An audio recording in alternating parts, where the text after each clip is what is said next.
সম্মানিত করেছেন। রোম পারস্যের শাসকেরা এখন শুধু আমাদের সম্মান করে না, আমাদের চিন্তা করে আল্লাহ পাক ওদের রাতের ঘুমটা হারাম বানিয়ে দিয়েছে। আল্লাহু আকবার বলেন।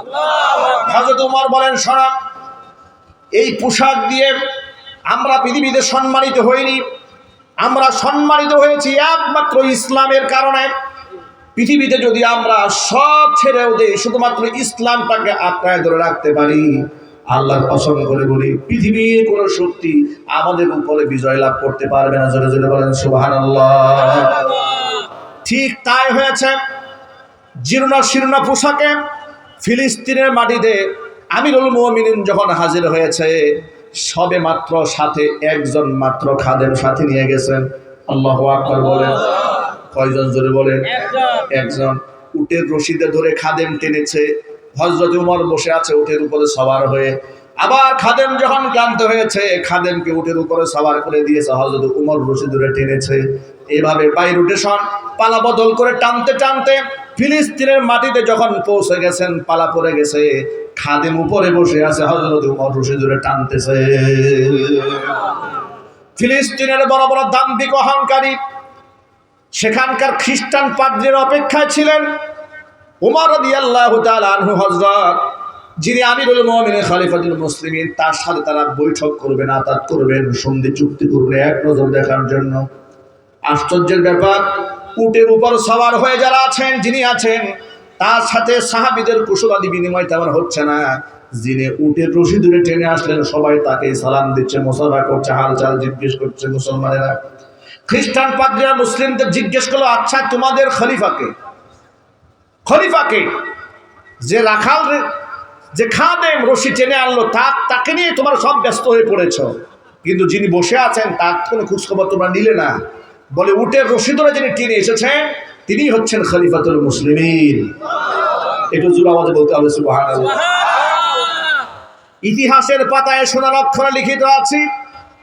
এই দৃশ্যগুলো খ্রিস্টান পাদ্রী দেখার পরে স্পষ্ট ভাষায় বলেছিলেন, আমরা মুসলমানদের খলিফার সাথে চুক্তিবদ্ধ করতে চেয়েছিলাম এই দৃশ্য দেখার জন্য। কারণ ইতিহাসের পাতায় না, আমরা আমাদের কিতাব তাওরাত ইনজিলের মধ্যে আমরা পড়েছি, শুধুমাত্র মুহাম্মদ সাল্লাল্লাহু আলাইহি ওয়াসাল্লামের আকার ইঙ্গিত সেখানে দেওয়া হয়েছে তা নয়, তার যে বিশিষ্ট চারজন খলিফা হবেন, সেই চারজন খলিফার জীবনীও সেখানে লেখা আছে।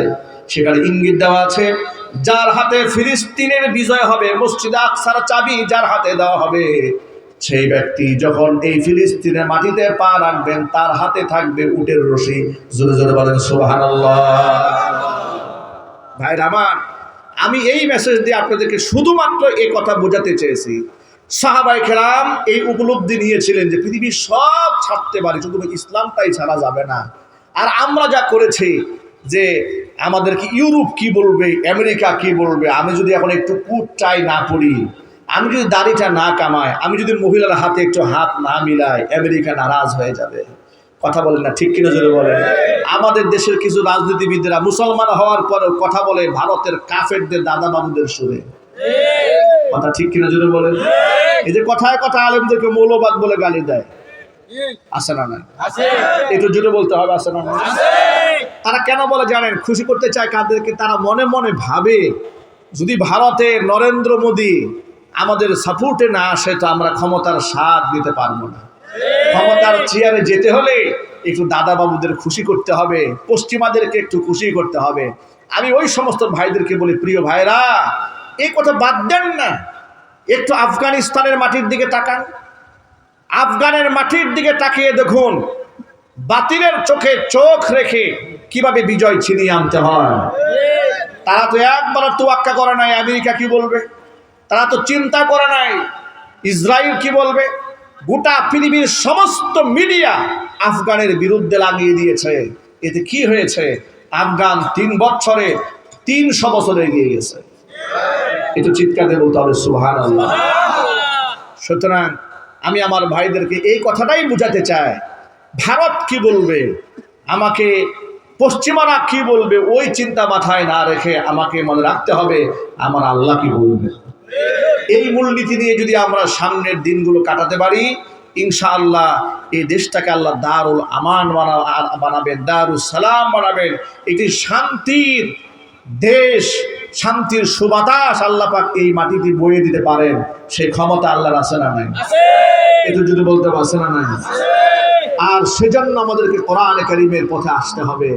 আল্লাহর কোরআন দিয়ে দেশ, সমাজ, রাষ্ট্রকে পরিচালনা করার স্বপ্ন দেখতে হবে। কিছু এক ভাই দেখলাম কয়েকদিন আগে বলছেন নিজের দলের কর্মীদেরকে, দেখুন মোল্লাদের কথায় কান দিবেন না, কারণ মোল্লারা কোরআন দিয়ে দেশ চালাতে চায়। তো এই দেশে খ্রিস্টানরা বসবাস করে, হিন্দুরা বসবাস করে। কোরআন যদি সংবিধান হয়ে যায় তো কোরআনের আইন অনুযায়ী নামাজ পড়তে হবে 5 ওয়াক্ত। তো হিন্দুরা তখন করবে এটা কি? দেখছেন কি বুঝা বুঝছে আল্লাহ কোরআন শরীফে, কত বুঝা বুঝেছে। বলছে মোল্লাদের কথায় কান দিয়ে না, বিপদ হয়ে যাবে, হিন্দুরা বিপদে পড়বে, খ্রিস্টানরা বিপদে পড়বে। কারণ কোরআন তো বলছে বেপর্দা মহিলা রাস্তায় বের হতে পারবে না। এই যে হিন্দুরা যে আছে ওরা কষ্ট করবে কি? মাথা নষ্ট হয়ে গেছে, বুদ্ধিজীবীর মাথা নষ্ট হয়ে গেছে, পাগল এই কথা বুঝে নাই। আল্লাহ রাব্বুল আলামিন এই কোরআন শরীফে শুধুমাত্র মুসলমানদের অধিকার নিয়ে কথা বলেননি, বিশ্ব মানবতার মুক্তির জন্য আল্লাহ রাব্বুল আলামিন এই কোরআন মাজিদে যত প্রকারের তত্ত্ব উপাত্ত দরকার, আহকামাত দরকার, বিধিবিধান দরকার, এক কথায় কোরআন মাজিদের মধ্যে আল্লাহ পাক সৃষ্টিকুলের সর্বশ্রেষ্ঠ সমাধান দান করেছেন। জোরে বলুন সুবহানাল্লাহ। আমি আপনাদের কাছে ছোট্ট একটা প্রশ্ন করে জবাব দিবেন, কোরআনে কি জুলুম আছে? বেইনসাফ আছে? পার্সিয়ালিটি আছে? স্বজনপ্রীতি আছে? আজকে বাংলাদেশে স্বজনপ্রীতি নাই? একটু যদি বলতে হবে। ঘুষ বাণিজ্য নাই? অনেকে মনে করেন যে জুলাই আগস্টের দেশ স্বাধীন হয়ে গেছে, দেশে সব জুলুম বন্ধ হয়ে গেছে। কি জুলুম বন্ধ হয়েছে? চাঁদাবাজ বিদায় হয়েছে? সন্ত্রাস বিদায় হয়েছে? টেন্ডারবাজি আছে না নাই? দেশ থেকে টাকা পাচার বন্ধ হয়েছে? বন্ধ হয়নি। দুর্নীতি বন্ধ হয়েছে? বন্ধ হয়নি। কারণ হচ্ছে যে সরিষা দিয়ে আপনি ভূত তাড়াবেন, সরিষার মধ্যে ভূত ঢুকছে। যে বেড়া দিয়েছেন ছাগলে যেন ক্ষেত না খায়, বেড়ায় ক্ষেত খাওয়া শুরু করেছে।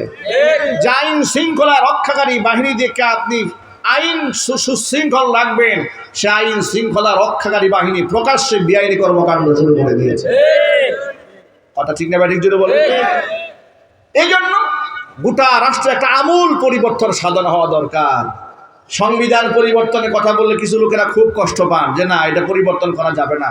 তাদের ভাবসাব দেখে মনে হয় ওই সংবিধানটা জিবরাইল নিয়ে আসছে, যেটা ওহী, পরিবর্তন করা যাবে না। কিন্তু আবার নিজেরাই কিন্তু সময় মতো পরিবর্তন করে। কথা বলে ঠিক কিনা যদি বলে? শুধু সংবিধান না, সুবিধা মতো আইনও পরিবর্তন করেন। কাদের মোল্লাকে ফাঁসি দিতে গিয়ে এদেশে আর নতুন করে আইন সংশোধন করা হয় নাই। এর মানে যদি তারা কাউরে মারতে চায় আইন পরিবর্তন করবে, কিন্তু তাকে মেরে ছাড়বে। যদি ক্ষমতাকে, মস্তকে কুক্ষিগত রাখতে মনে চায়, প্রয়োজনে সংবিধানকে পরিবর্তন করে সারা জীবন ক্ষমতার মস্তক ধরে রাখার চেষ্টা করবে। নিজেদের স্বার্থে সংবিধান পরিবর্তন করলে গুনাহ হয় না, কিন্তু আল্লাহর কোরআন দিয়ে সংবিধান বানাতে কথা বললেই গুনাহ হয়ে যায়। এর দ্বারা খুব স্পষ্ট প্রমাণ হয় ওদের অ্যালার্জি সংবিধানে নয়, ওদের অ্যালার্জি আল্লাহর কোরআনে। ঠিক কিনা যদি বলেন? ওরা আমাদেরকে প্রায় সময় বলে যে কোরআনের রাজ কায়েম হয়ে গেলে তো বিশাল বিপদ আছে। কি বিপদ? যা আল্লাহ বলেছে হত্যার বদলে হত্যা, আল্লাহ বলেছে চুরি করলে হাত কেটে দেওয়া হবে, কত মানুষের হাত কাটা যাবে, জিনা ব্যভিচার করলে মাটি পর্যন্ত, বুক পর্যন্ত দাবিয়ে দিয়ে বুক পর্যন্ত মাটির নিচে গেড়ে পাথর মেরে হত্যা করা হবে, কি নৃশংস কাজগুলো হবে, এত মানবতা বিরোধী কাজ হবে। এই জন্য কোরআনের আইন বাস্তবায়ন করা যাবে না। আমি আমার সকল ভাইদেরকে বলি যে কোরআনে কারিমের আইন বাস্তবায়ন হলে আপনাদের তো ভয় হওয়ার কথা নয়। কোরআনে কারিমের শাসন ব্যবস্থাকে ভয় করবে চোর এবং ডাকাতেরা, ভয় করবে লম্পট এবং বদমাশেরা, যারা নাইট ক্লাবে যায়। আপনি যদি তার ভয় পান, এর দ্বারা আপনার চরিত্র জাতির সামনে পরিষ্কার হয়ে যায়। চোরের রাস্তা খুলতে চান না, এই জাতি চোরের রাস্তা বন্ধ করে দিতে চায়। ইনশাল্লাহ বলবেন না? যদি বলেন ইনশাল্লাহ। আচ্ছা, এই জাতি যে ইসলাম পন্থীদেরকে সামনে চাচ্ছে, এটাকে আপনারা বুঝতে পারতেছেন?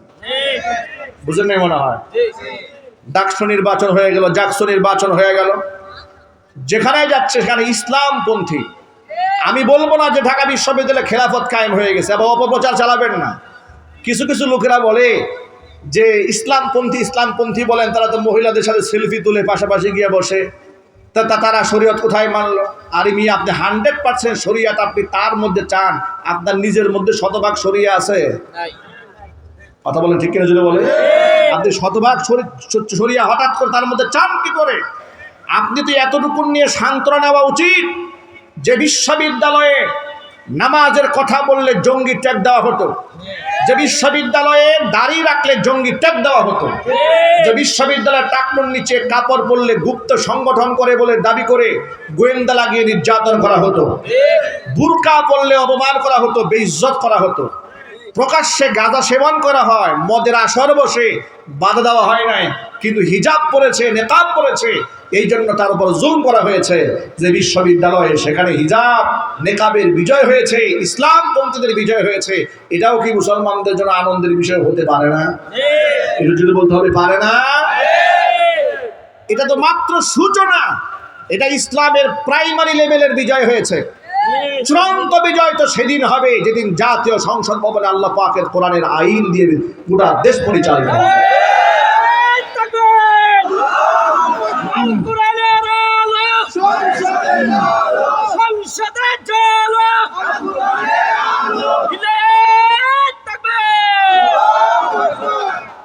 এবার শুনেন, সেই জাহেলে মুরাক্কাবের প্রশ্নের জবাব দেই।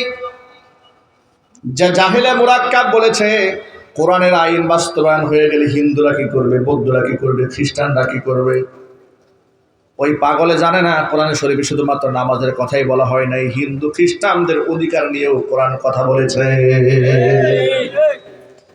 দেখুন একটু আল্লাহ পাকের আয়াত শোনায়। আল্লাহ পাক বলছেন, লা ইকরাহা ফিদ-দীন ক্বাদ তাবায়্যানার রুশদু মিনাল গায়য়ি ফামান ইয়াকফুর বিত-তাগুতি ওয়া ইউমিন বিল্লাহি ফাকাদ ইসতামসাকা বিল উরওয়াতিল ওয়ুসকা লা ইনফিসামা লাহা ওয়াল্লাহু সামিউন আলীম। লা ইকরাহা ফিদ-দীন, ধর্মের মধ্যে জবরদস্তি নাই, জোরপূর্বক আপনি অমুসলিমকে মুসলমান বানাতে পারবেন না। তাহলে অমুসলিমদের অধিকার কোরআনে আছে না নাই? তাহলে পাগল যে বলল যে কোরআন দিয়ে দেশ চললে মুসলমানের নামাজ পড়ে হিন্দুরা যাবে কোথায়, এই পাগলের মাথা ঠিক আছে?